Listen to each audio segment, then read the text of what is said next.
precisamente el discurso de la subjetividad. En ella no resuena el Sturm und Drang, la tempestad e ímpetu, que a finales del siglo XVIII levantaran en Alemania escritores dispuestos a renovar, a revolucionar, podríamos decir, la vida cultural y artística, a liberarla de los cánones impuestos por el neoclasicismo. Es otra vertiente romántica a la que alude este título y estos textos. Es la que enfatiza la exposición del yo, es la vertiente intimista del romanticismo. En esta vertiente, el discurso de un autor o autora expone el ideal de la libertad individual, con una fuerte tendencia al pesimismo, así como a la exaltación del sentimiento enfrentado al yugo de la diosa razón. Por ejemplo, en la página 25 es muy clara la presencia de esta vertiente, de este enfrentamiento de la libertad individual frente a lo establecido, a lo que sería la diosa razón, ¿no? Y dirá la voz que habla en el poema: ya no escribo por esta mala costumbre que exige ser una persona para buen ejemplo, con título profesional, cuenta de banco y trabajo tiempo completo, para que siga funcionando el sistema hambriento de almas que nos toca, aunque la historia del mundo no ofrece algún lugar para vivir como se hubiera querido, que todo tiempo pasado fue mejor, es una de las tantas fábulas como la democracia o la religión. De la cita, ¿no? Y con frecuencia, como hemos visto, se plantea una postura de insatisfacción o malestar frente a los defectos de la modernidad, de un sujeto que es a la vez, un sujeto individual que es a la vez fruto del pensamiento moderno. En el plano de la creación literaria se ha producido durante todo el siglo XX lo que Ernesto Sábato llama una nueva síntesis de lo subjetivo y lo objetivo, que hace de cada individuo un actor. Mediante, ¿cómo registra la literatura esto? Esta posibilidad de ser un actor es a través del discurso de la subjetividad. Analizando el romanticismo y la historia de la poesía peruana, el maestro Antonio Cornejo Polar advierte que, y cito, nuestros románticos repitieron temas y formas propios de los maestros franceses españoles, y sin embargo, con menor ciudad, los románticos alemanes. Y destacará, sin embargo, que con esta poesía se establece entre nosotros una correlación definitiva entre el quehacer poético y la expresión de la subjetividad humana. Más adelante advierte la existencia de tres corrientes: la ya indicada, esta que venimos desarrollando, que es la intimista; otra de carácter patriótico, nutrida con la victoria del 2 de mayo, y una tercera de raíz reflexiva, si se quiere filosófica, y que es la que va a alimentar la poesía de Arnaldo Márquez, por ejemplo, ¿no? La obra que hoy tenemos entre manos es un conjunto de 18 textos, 18 poemas, distribuidos en 4 apartados, con subtítulos que insisten en la noción de discurso, que entendemos como fluir, ¿no? Es el discurso el que va a ir trascendiendo, el que va fluyendo de apartado a apartado. Y luego vamos a ver por qué, con qué recurso. Apartado con subtítulos que insisten en la noción de discurso, ¿no? Concepto de que se irá registrando distintas acepciones tomadas literalmente del diccionario. Un recurso paratextual, utilizar un texto del diccionario dentro de los poemas, de un libro de poemas, que unido a otros es uno de los rasgos definitivos de este libro, y que es la presencia del intertexto, de los préstamos textuales, es decir, de un conjunto de recursos entre los que también tenemos la migración de los textos, o textos migrantes. Estos apartados son discursos de presentación, la parte del libro, discursos interiores de amor y muerte, discursos interiores sobre sociología y sociedad, y finalmente discursos interiores en la habitación del Minotauro. Con gran sagacidad en el discurso de presentación, que es el poema que abre el libro y que se titula Cabeza de Minotauro, ¿no? Una suerte de íntima proclama que ilustra de forma magnífica lo que vengo señalando respecto al discurso de la subjetividad. ¿Quién habla en el texto? Una voz informada de la literatura universal y de uno de los mitos de la Grecia clásica, el Minotauro, que como recordamos es este personaje de cuerpo humano y cabeza de todo, un ser deforme, encerrado, y al que había que llegar, o se podía llegar peligrosamente recorriendo el laberinto de Creta, ¿no? Entonces, de entrada ya encontramos a una autora que tiene una formación, una ilustración, y que nos va a proponer este desafío. ¿De qué habla esta poesía? Esta poesía, esta voz de mujer, está en los textos, es de una mujer urbana que hablará de las posibilidades individuales y también de las limitaciones expresadas en un reiterado juego de afirmación, dudas, pesos de conciencia y una gran determinación de libertad. Y dirá que es un ser eternamente en formación, aprendizaje de autoamor, mi rompecabezas eterno. Es una representación del yo dentro del texto. Y por ejemplo, me voy a permitir, aunque seguro que ella también va a querer leerlo, pero voy a permitir hacer una lectura rápida de este que es La cabeza del Minotauro, porque me parece que entrega una serie de claves para que después ustedes puedan disfrutar de la lectura en su totalidad, ¿no? Si me permites, voy a hacer la lectura de... Y dice, Cabeza de Minotauro, este poema que abre el libro, ¿no? En mi libreta verde todo es posible.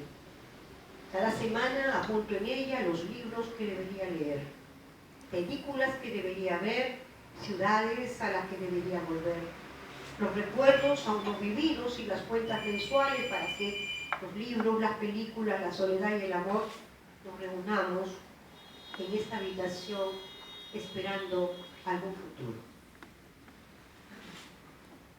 Insiste en el discurso ahora de la interioridad, ¿no? Las posibilidades y las limitaciones. Personalmente creo que todo es posible. He aprendido a creer y crecer a pesar de mí, conmigo, en mi contra. Probablemente termine en otra libreta verde señalando los miles de días necesarios para cumplirlo todo. Probablemente otra vez la cabeza de Minotauro, la cabellera de Medusa, el corazón de cocodrilo.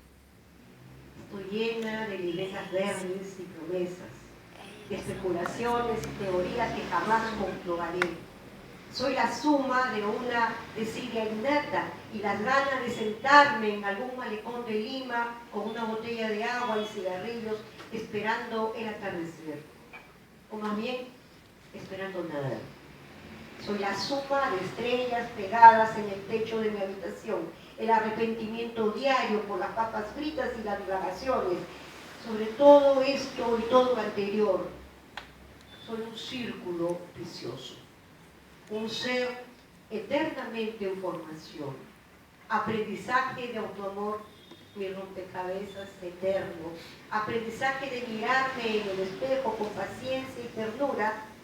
Dicen que soy un soñador que sueña, suspiro bajo el farol, cervezas,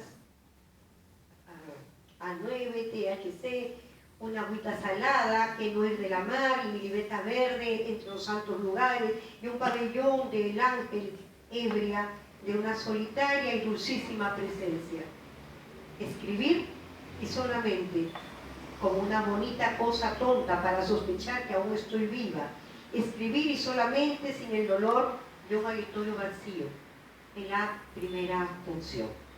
Entonces, vamos viendo acá cómo hay una especie de relato de sí y cómo se ve frente a un conjunto de circunstancias, ¿no? Voy a cortar porque sería muy largo, pero lo que sí quiero que veamos acá cómo termina, el poema termina con una cita de Eggelson, Solo de Sol, ¿no?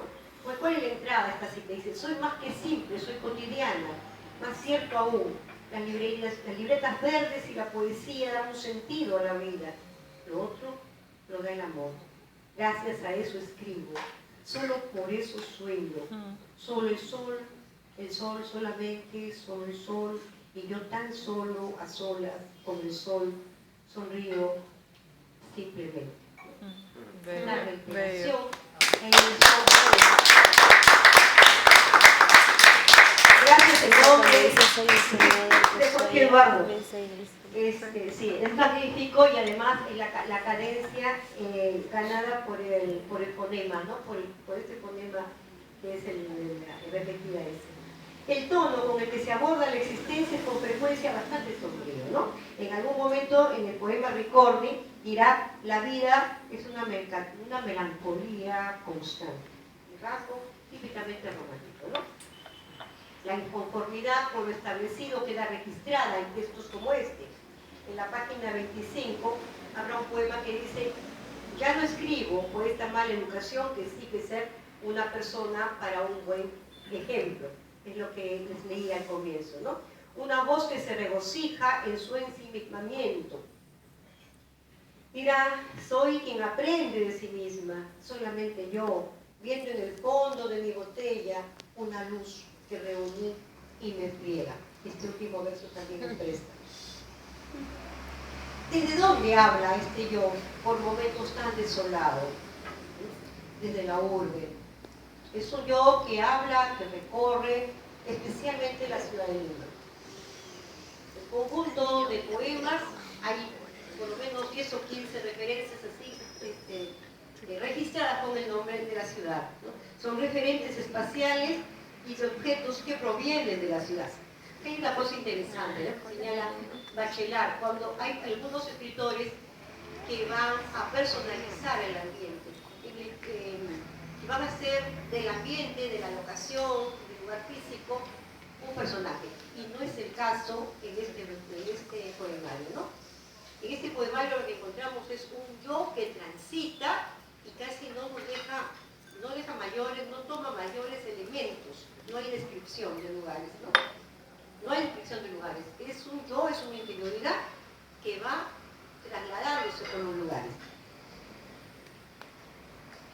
Por ejemplo, aquí cuando ella observa, entonces, paradoja típicamente moderna, es un yo que recorre la ciudad y que recusa el ritmo vertiginoso de la urbe y se expresa desde la ciudad, desde las calles, un aeropuerto, de la vida en la oficina, desde los vehículos. Por ejemplo, señala: suben y bajan de estos elefantes verdes que me llevan diariamente niños y ancianos cuyo común es el cansancio de la vida y cierta conformidad con su presente que ofertan con desesperanza.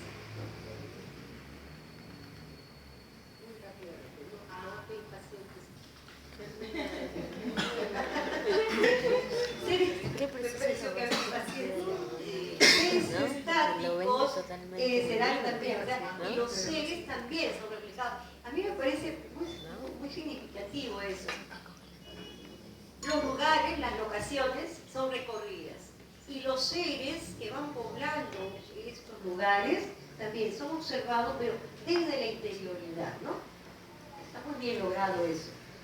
Seres estáticos en este tiempo-lugar, de asientos y pasamanos gastados, ¿no? En el cual transcurre el moderno destino, el costo social, donde han logrado convertirse en trabajo honrado, es la mirada la que va siendo narrada. Hay un elemento del que también quiero llamar la atención, que es el de la intertextualidad y la migración de los textos.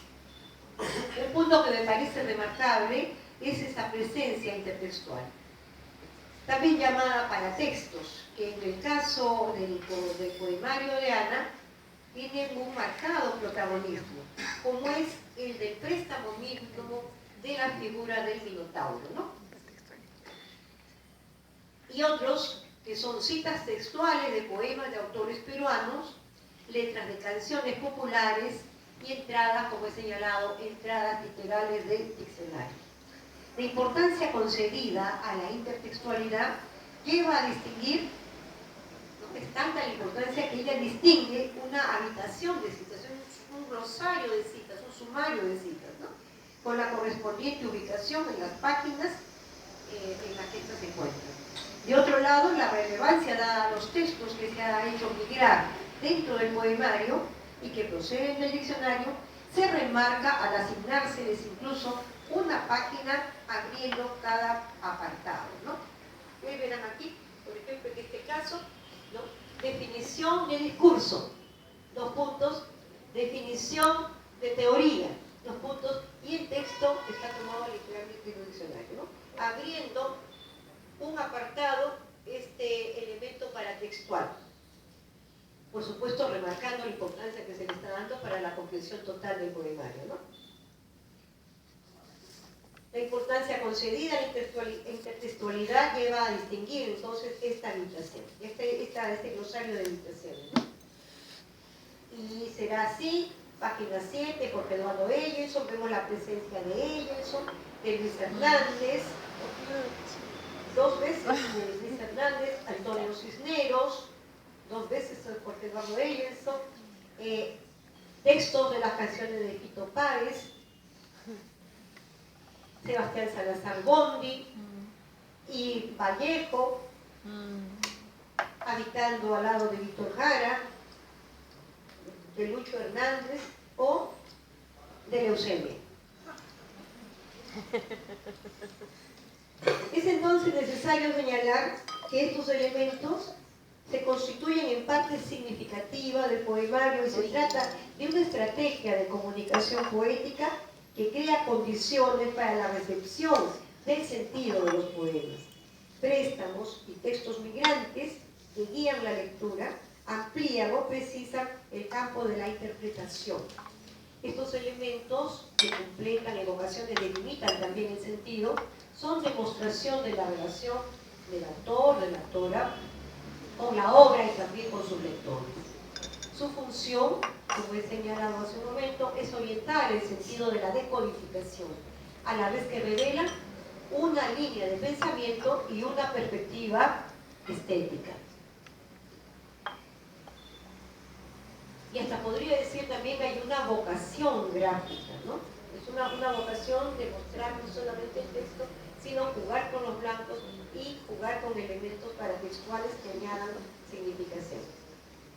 Con su carga simbólica, hacen visible la naturaleza de la interacción entre ambos extremos de la comunicación. Señalan la existencia de un determinado público al que se dirigen.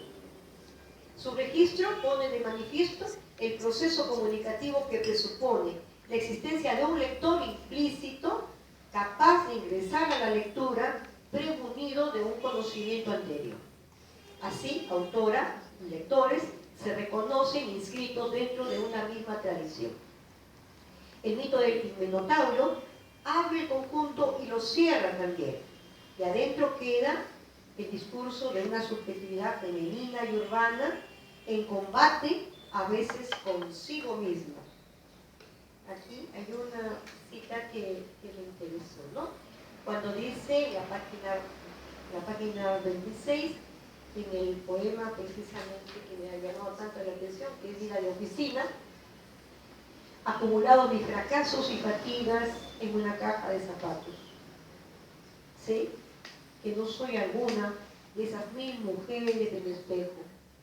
Me levanto pensando que poca cosa he logrado, ni siquiera he salido de esta cueva, no soy astronauta, y soy el poema, y pierdo a propósito todas las batallas buscando redención.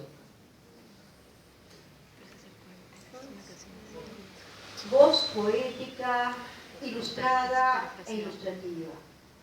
Poesía que nace con virtudes y complejidad remarcables en un primer poemario y que saludo con enorme entusiasmo y con mucho afecto, con mucho cariño para la autora. Muchas gracias.